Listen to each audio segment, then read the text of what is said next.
Ngayong araw nga guys is magli-legs workout tayo. Nag-stretching na nga tayo at legs yung titirahin natin ngayong araw. Kaya ang in-stretch natin syempre yung legs natin. At dahil ganado tayo mag-legs workout ngayon, dito tayo maglalaro ngayon sa may racks natin. Kaya pagkatapos nga natin nag-stretching, kumuha naman na tayo ng barbell natin para mag-warm up.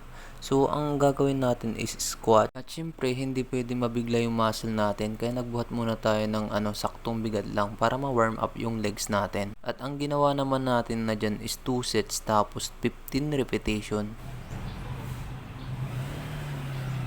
Pagkatapos nga natin nagawa yung 2 sets dun sa warm up natin, ito binuhat naman natin yung malaking barbell natin.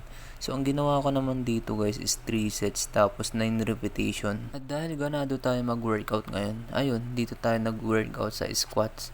Hindi tayo nag-step lunge ngayong araw. Yung dalawang workout lang yung pinagpipilian ko pagka tinitrain ko yung quads ko.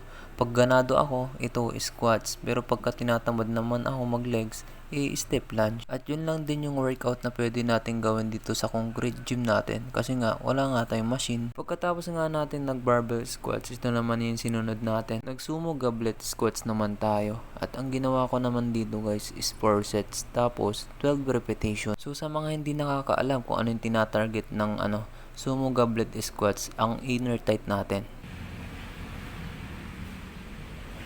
At ito naman yung pangatlong workout natin, Romanian deadlift. At gumawa naman na tayo dyan ng 4 sets tapos 12 repetition.